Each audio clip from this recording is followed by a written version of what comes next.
السلام علیکم ورحمۃ اللہ وبرکاتہ۔ ناظرین کرام، سلسلہ خلاصہ قرآن کریم میں 14واں پارہ حاضر خدمت ہے۔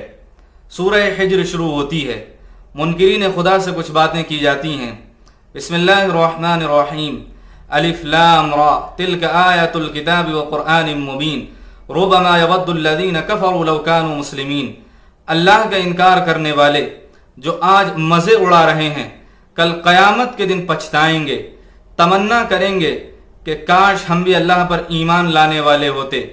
اللہ نے یہ کتاب نازل فرمائی ہے، اس کی رہنمائی میں زندگی گزارو۔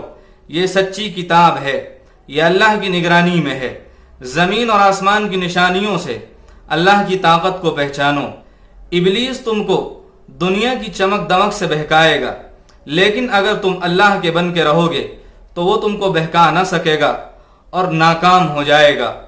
قوم لوط سے عبرت حاصل کرو، ان کی طرح بیہودہ خواہشات میں پڑھ کر اپنی فطرت گندی نہ کرو۔ ان پر آنے والے عذاب کو یاد رکھو اور بچنے کی تیاری کرتے رہو۔ اہل ایمان کو کچھ ہدایات دی جاتی ہیں۔ وَلَقَدْ آتَيْنَاكَ سَبْعًا مِّنَ الْمَثَانِي وَالْقُرْآنَ الْعَظِيمِ، فرمایا قرآن اللہ کی کتاب ہے، یہ عظیم نعمت ہے، اس سے رشتہ جوڑو، اس کو بار بار پڑھو۔ جو لوگ دنیا میں ڈوبے ہوئے ہیں ان کی طرف آنکھ اٹھا کر بھی نہ دیکھو۔ ایمان والوں کے ساتھ شفقت اور محبت کا برتاؤ رکھو۔ حق کا اعلان کرتے رہو، مشرکوں کی پرواہ نہ کرو۔ دشمنوں کی باتوں سے تم کو تکلیف ضرور ہوگی، بس تم اللہ کے ذکر میں مشغول رہو، اس کے سامنے سجدہ کرو اور مرتے دم تک اس کی عبادت کرتے رہو۔ سورہ نحل شروع ہوتی ہے۔ اس صورت کے اندر عموماً منکرین خدا سے بات کی گئی ہے اور رب کی بے پناہ نعمتوں کا تفصیلی ذکر ہے۔ نعمتوں کا بیان ہوتا ہے اور ان کا مقصد بھی بتلایا جاتا ہے۔ فرمایا اتا امر اللہ فلا تستعجلوہ، اللہ کی نعمتوں کو دیکھو، یہ سب اللہ نے تمہارے لیے بنائی ہیں، اب تکبر کی گنجائش نہیں رہتی۔ تکبر کی جگہ شکر کا مزاج بناؤ، تکبر اور گھمنڈ سے توبہ کرو۔ اللہ کی کتاب کی قدر کرو، زندگی کو برا بنا کر جہنم کا ایندھن نہ بنو، اس کو اچھا بنا کر جنت کے مستحق بن جاؤ۔ عبادت صرف اللہ کی کرو، طاغوت سے دور رہو، یہی سارے انبیاء کا میسج رہا ہے، تم بھی اس میسج کو لے کر آگے بڑھو۔ ضمناً مظلوم اہل ایمان کا ذکر ہوتا ہے۔ فرمایا والذین ہاجروا فی اللہ من بعد ما ظلموا، جن لوگوں پر ظلم کیا گیا، جنہوں نے اللہ کی خاطر اپنا گھر بار چھوڑا، ہر مصیبت پر صبر کیا اور اپنے رب پر بھروسہ رکھا، تو ایسے لوگ دونوں جہانوں میں اللہ کے انعام کے مستحق رہیں گے، اور آخرت کا انعام تو بہت ہی زیادہ بڑا ہے۔ تمہارے پاس اللہ کی کتاب ہے، اس سے خود بھی نصیحت حاصل کرو اور دوسروں کو بھی سمجھاؤ، اور کوئی بات اگر تم نہ جانتے ہو تو جاننے والوں سے معلوم کرو۔ جو لوگ اللہ کے خلاف چالیں چل رہے ہیں وہ اس خام خیالی میں بالکل نہ رہیں کہ وہ اللہ کی پکڑ سے بچ جائیں گے۔ اللہ کی پکڑ میں وہ کبھی بھی آ سکتے ہیں۔ اللہ کی طاقت تو یہ ہے کہ کائنات کی ایک ایک چیز اسی کو سجدہ کرتی ہے، یہاں تک کہ ان کا اپنا سایہ یعنی پرچھائی بھی ان کی نہ مان کر رب کے سامنے سجدے میں رہتی ہے۔ سمجھداری اسی میں ہے، اللہ کو اپنا بنا لو، اس کے خوش کرنے والے کام کرو، ناراضگی کا کام نہ کرو، ہر حال میں اسی کو پکارو۔ بیٹیوں کی پیدائش کو ذلت نہ سمجھ کر اللہ کی رحمت سمجھو۔ کچھ نعمتیں تفصیل کے ساتھ بیان کی جاتی ہیں۔ فرمایا وَإِنَّ لَكُمْ فِي الْأَنْعَامِ لَعِبْرَةً، دودھ، انگور اور شہد جیسی نعمتوں پر غور کرو۔ تمہارے اپنے وجود میں ہی اللہ کی بے شمار نعمتیں چھپی ہوئی ہیں، ان کو پہچان کر شکر گزار بنو۔ اپنے اوپر کیے گئے اللہ کے اس احسان کو یاد کرو۔ جب تم پیدا ہوئے تھے تمہیں کچھ نہیں آتا تھا، اللہ نے ہی تم کو سب کچھ سکھایا اور قابل بنایا۔ کپڑوں کی نعمت پر غور کرو، یہ اللہ کی کتنی بڑی نعمت ہے۔ اللہ تم کو نعمتوں پر نعمتیں دیے جا رہا ہے، پھر بھی تم اس کا انکار کر رہے ہو۔